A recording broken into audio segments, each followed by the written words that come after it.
Peradaban pasca Nabi Nuh, Namrud raja pertama yang kuasai dunia. Peradaban dunia pasca Nabi Nuh kian berkembang. Ini terjadi setelah Nabi Nuh membagi dunia kepada anak-anaknya menjadi 3 bagian. Pada mulanya, keturunan Nabi Nuh ini masih menyembah Allah. Lambat laun mereka durhaka. Muncullah prabadan kaum Ad lalu kaum Samud.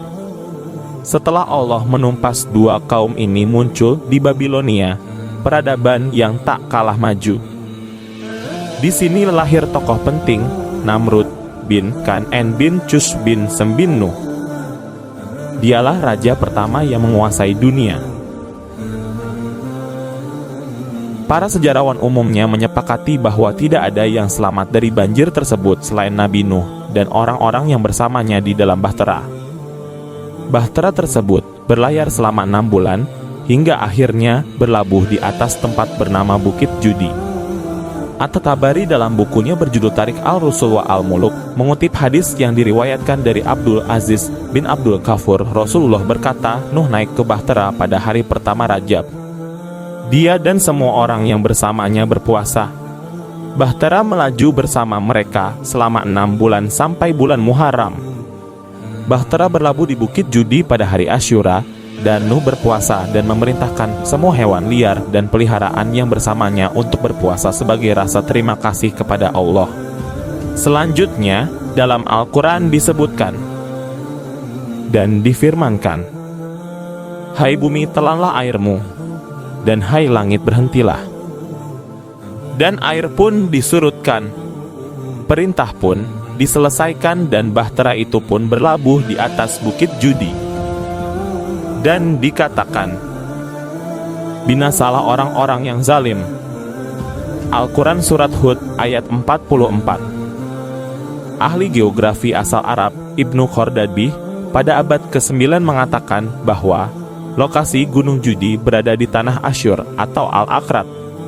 Ini adalah tanah peninggalan bangsa Assyria pada era modern. Artinya ini mencakup wilayah utara Irak, timur Laut Suriah Timur, tenggara Turki, dan pinggiran barat Laut Iran.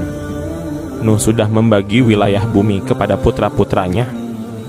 Sebagaimana dikatakan oleh Amir bin Syarahil al-Shabi, ketika Nuh, keturunannya, dan semua yang ada di dalam bahtera turun ke bumi, dia membagi bumi kepada para putranya ke dalam 3 bagian. Kepada Sem, dia memberikan bagian tengah bumi yang mencangkup Yerusalem, Sungai Nil, Sungai Efrat, Tigris, Saihan, Jaihan, dan Faishan. Dan dari daerah angin selatan bertiup hingga ke daerah angin utara bertiup. Kepada Ham, dia memberikan bagian bumi di sebelah barat Sungai Nil dan daerah-daerah yang melampaui wilayah tempat angin barat bertiup. Bagian yang dia berikan kepada Yafet terletak di Pison dan daerah-daerah yang melampaui tempat angin timur bertiup. Di tiap-tiap tempat tersebut, anak-anak Nuh mulai kembali membangun peradaban dengan tetap berpegang teguh pada tali agama Allah. Peradaban-peradaban tersebut berkembang pesat hingga mampu menghasilkan karya yang masih membuat kagum manusia yang hidup setelah mereka. Hanya saja, seiring dengan berkembangnya peradaban tersebut, kesombongan pun mulai kembali merasuki anak cucu Nuh. Secara perlahan, mereka mulai meninggalkan ajaran Nuh dan kembali membuat sembahan-sembahan lain. Salah satu peradaban yang berkembang cukup tinggi pada waktu itu adalah peradaban kaum Ad. Mereka adalah kaum yang mendiami kawasan selatan semenanjung Arab, sekarang Yaman hingga Oman.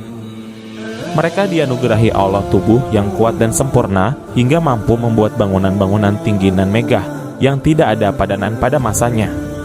Namun, karena pencapaian tersebut, mereka malah berpaling dari agama Allah dan mulai kembali menyembah berhala. Kepada mereka, Allah mengutus Nabi Hud. Namun kaum tersebut mengingkari seruan nabinya, hingga akhirnya Allah menurunkan azab kepada mereka berupa angin yang mematikan. Setelah kaum Ad, muncul kemudian kaum Samud. Kepada kaum Samud, Allah mengutus Nabi Saleh untuk menyeru mereka kembali ke jalan Allah. Namun lagi-lagi, kaum ini mendustakan nabinya. Kaum Samud menentang seruan Nabi Saleh dengan cara yang lebih canggih dari pendahulunya.